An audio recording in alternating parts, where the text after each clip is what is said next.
Sixth class part 2 రాజకీయ వ్యవస్థలు పరిపాలన 11th లెసన్ మొదటి సామ్రాజ్యాలు. మౌర్య సామ్రాజ్య స్థాపకుడు చంద్రగుప్తుడు. మగధకు మహాపద్మనందుని తర్వాత కొన్ని సంవత్సరాలకు చంద్రగుప్తుడు రాజు అయ్యాడు. ఒక కుటుంబ వ్యక్తులు వారసత్వంగా రాజులైతే దాన్ని వంశపాలన అంటారు. చంద్రగుప్తుని కొడుకు బిందుసారుడు కొడుకు అశోకుడు. మగధ సామ్రాజ్యం నేటి ఆఫ్ఘనిస్తాన్ నుంచి దక్షిణాన కర్ణాటక వరకు, తూర్పున బెంగాల్ వరకు విస్తరించి ఉంది. మౌర్య సామ్రాజ్యం పెద్ద రాజ్యాలను సామ్రాజ్యాలు అంటారు. వాటి రాజులను చక్రవర్తులు అంటారు. భారత ఉపఖండంలోని తొలి చక్రవర్తుల్లో చంద్రగుప్త మౌర్యుడిని ఒకరిగా పేర్కొంటారు. ఈ సామ్రాజ్యంలో హిందూకుష్ పర్వతాలు, భారతదేశ అతిపెద్ద ఎడారి తార్ ఎడారి, గుజరాత్, గంగా సింధు నది లోయలు, మాల్వా పీఠభూమి, అతి విస్తారమైన మధ్య భారతదేశపు అడవులు, కృష్ణా, తుంగభద్ర, గోదావరి లోయలు ఉన్నాయి. గంగా లోయ, కృష్ణానది లోయ, మాల్వా, గుజరాత్, పంజాబ్ ప్రాంతాలు చాలా సారవంతమైన అధిక జనసాంద్రత గల గ్రామాలతో ఉండేవి. చంద్రగుప్తుడి మంత్రి కౌటిల్యుడు రాసిన పుస్తకం అర్థశాస్త్రం. చంద్రగుప్తుని ఆస్థానంలో గల రాయబారి మెగస్తనీస్ వ్రాసిన పుస్తకం ఇండికా. అర్థశాస్త్రం చంద్రగుప్తుడి మంత్రి కౌటిల్యుడు అర్థశాస్త్రంను వ్రాశాడు. దీని ప్రత్యేకత రాజు రాజ్యాలను ఎలా జయించాడు, రాజ్యాన్ని ఎలా కాపాడాలి, వివిధ వృత్తుల వారి నుండి పన్నుల వసూలు, భారత ఉపఖండంలో లభించే వివిధ వనరుల గూర్చి వివరిస్తుంది. పాటలీపుత్రం, దాని చుట్టూ ఉన్న ప్రాంతాలు అన్నీ చక్రవర్తి ప్రత్యేక నియంత్రణలో ఉండేది. తక్షశిల, ఉజ్జయిని, సువర్ణగిరి వంటి ప్రాదేశిక రాజధానులుగా చేసుకొని పరిపాలించడానికి రాజకుమారులను పంపేవారు. వారిని పాలకులు, గవర్నర్లు అని పిలిచేవారు. బంగారు గనులు దొరికే ప్రాంతం సువర్ణగిరి, విదేశీ వస్తువులు దొరికే ప్రాంతం తక్షశిల. అశోకుడు విశిష్ట పాలకుడు. మౌర్యులలో ప్రసిద్ధి చెందిన పాలకుడు అశోకుడు. శాసనాల ద్వారా వర్తమానాన్ని ప్రజలకు చేరవేసిన మొట్టమొదటి రాజు అశోకుడు. అశోకుని శాసనాలు చాలా వరకు ప్రాకృత భాషలో, బ్రాహ్మీ లిపిలో ఉన్నాయి. అశోకుడు కళింగ యుద్ధం. కళింగ అనేది తీర రాష్ట్రమైన నేటి ఒడిషా పాత పేరు. ప్రపంచ చరిత్రలో యుద్ధంలో విజయం పొంది యుద్ధాలకు స్వస్తి పలికిన ఒకే ఒక రాజు అశోకుడు. అశోక చక్రవర్తి 8 సంవత్సరాలకే కళింగను జయించాడు.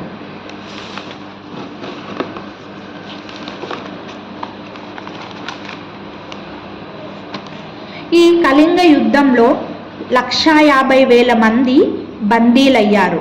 1,00,000కు పైగా సైనికులు చనిపోయారు. ధర్మం అంటే దమ్మ. దమ్మ అనే ప్రాకృత పదానికి సంస్కృతంలో ధర్మం అని అర్థం. అశోకుడు బుద్ధుని బోధనల ద్వారా ప్రభావితుడయ్యాడు. అశోకుని దగ్గర దమ్మ మహామాత్రులు అనే అధికారులను నియమించుకున్నాడు. వీరు రాజ్యంలోని ప్రాంతాలకు వెళ్ళి ప్రజలకు ధర్మ ప్రచారం చేసేవారు. అశోకుడు తన సందేశాలను శాసనాల రూపంలో రాళ్లపైన, స్తంభాలపైన చెక్కించారు.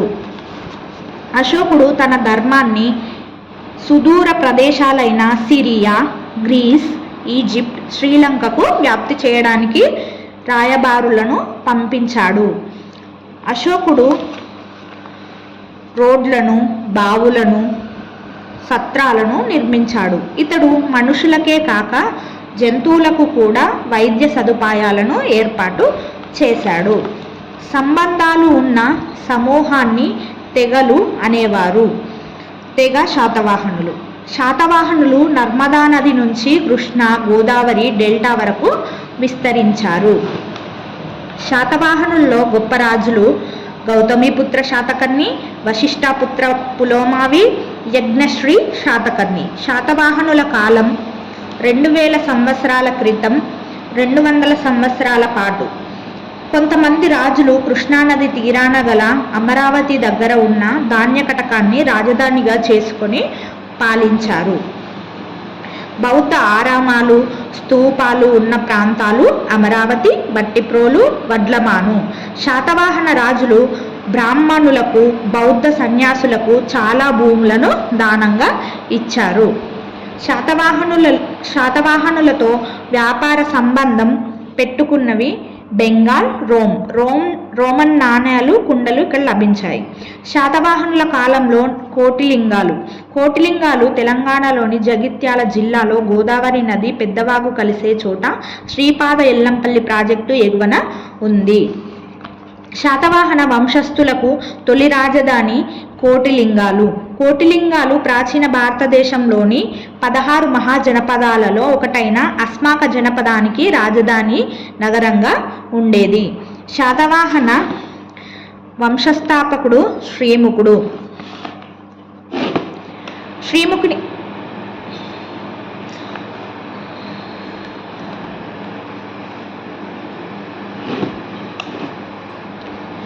శ్రీముఖుని తర్వాత పాలకుడు కన్హ, శాతకర్ణి కాలానికి చెందిన ఎన్నో నాణేలు బయల్పడినవి. శాతవాహనుల ఇక్ష్వాకుల కాలంలో బయటపడిన వస్తువులు వెండి నాణేలు, మట్టి పాత్రలు, పింగాణీ పాత్రలు, ఇటుకలతో చుట్టుగోడ నిర్మించిన గుండ్రని బావి.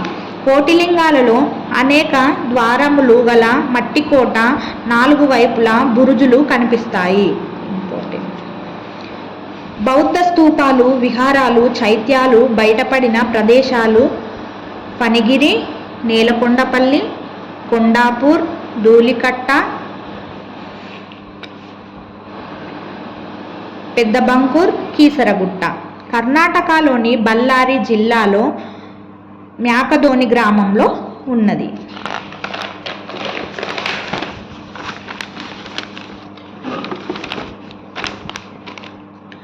శాతవాహనుల తర్వాత వచ్చిన రాజులు ఇక్ష్వాకుల రాజధాని విజయపురి కృష్ణానది తీరంలోని నాగార్జున కొండకు దగ్గరలో ఉంది.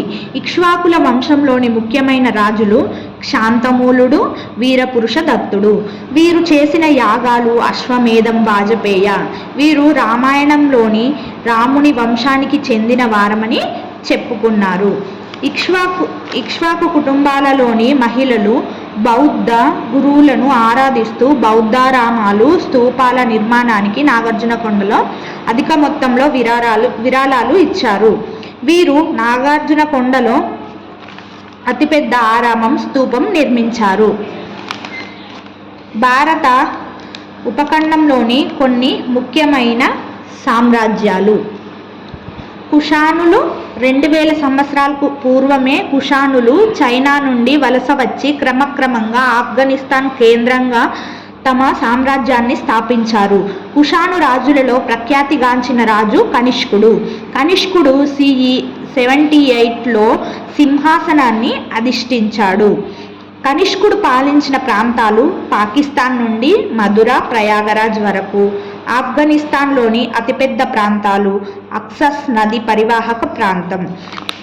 కుషానులు వ్యాపారం చేసిన దేశాలు భారతదేశం, చైనా, ఇరాన్, రోమ్. శకయుగం 78లో కనిష్కుడు చక్రవర్తిగా పట్టాభిషేకం చేసుకొని అధికారంలోకి వచ్చిన సంవత్సరం నుండి శక సంవత్సరం ప్రారంభమైంది. దీన్నే శకయుగం లేదా శకాబ్ది అంటారు. దీనిని దక్షిణ భారత ప్రజలు ఉపయోగిస్తున్నారు. ఇది సాధారణ యుగం 78 సంవత్సరాల తర్వాత ఉంటుంది. గుప్త సామ్రాజ్యం. వీరు నేటి బీహార్లోని చిన్న రాజ్యాన్ని మొదట పాలించారు. గుప్త సామ్రాజ్యానికి చెందిన ప్రసిద్ధ రాజులు మొదటి చంద్రగుప్తుడు, సముద్రగుప్తుడు, రెండవ చంద్రగుప్తుడు, కుమారగుప్తుడు, స్కందగుప్తుడు. వీరు 3 తరాలలో గుజరాత్ నుండి బెంగాల్ వరకు, ఢిల్లీ నుండి మధ్యప్రదేశ్ వరకు పూర్తి ఆధిపత్యాన్ని వహించారు. గుప్తులు భారత రాజకీయ వ్యవస్థలో 2 కొత్త విధానాలను ప్రవేశపెట్టి వారుగా ప్రసిద్ధిగాంచారు. గుప్తులు భారత రాజకీయ వ్యవస్థలో 2 కొత్త విధానాలను ప్రవేశపెట్టిన వారుగా ప్రసిద్ధిగాంచారు. వీరు ఏదైనా రాజ్యాన్ని జయిస్తే అక్కడ ఓడిన రాజునే తిరిగి వారినే రాజుగా కొనసాగించేవారు. వీరి ఆజ్ఞలకు లోబడి పనిచేసేవారు. సామంత రాజులతో స్నేహం. బ్రాహ్మణులకు పూర్తి అధికారాలు పన్నుతో చెల్లించవలసిన అవసరం లేకుండా ఉండేది. మొహ్రిలీ ఇనుప స్తంభం. ఇది ఢిల్లీలో కుతుబ్ మినార్ ప్రాంగణంలో ఉంది. దీనిని 2వ చంద్రగుప్తుడు ఏర్పాటు చేశాడు. గత 1700 సంవత్సరాలుగా బయట గాలిలో నిలబడి ఉన్నప్పటికీ ఇది ఇంకా తుప్పు పట్టలేదు. వీరు వైదిక మతాచారాలైన అశ్వమేధ యాగం లాంటి వాటిని ప్రముఖంగా పోషించారు. పౌరాణిక సాంప్రదాయాలను పాటిస్తూ, ప్రత్యేకించి వైష్ణవ, శైవ మతాలను పోషిస్తూ విష్ణువు, శివ, దుర్గామాతలను దేవాలయాలను నిర్మించి నిత్య పూజలు జరిగేటట్లు చూశారు. గుప్తులు బౌద్ధ స్తూపాలకు, జైన ఆరామాలు, సాంచి స్తూపంకు నిధులను కేటాయించి వాటిని పోషించారు. గుప్తులు నిర్మించిన దేవాలయాలు మధ్యప్రదేశ్లోని దియోగర్, ఉదయగిరి, ఉత్తరప్రదేశ్లోని బిటర్గాం, ఇరాన్. గుప్తుల కాలంలో చాలా దేవాలయాలు విష్ణు, శివునికి సంబంధించినవి. బౌద్ధ శిల్పానికి చెందిన సారనాథ్ కూడా ప్రఖ్యాతిగాంచింది.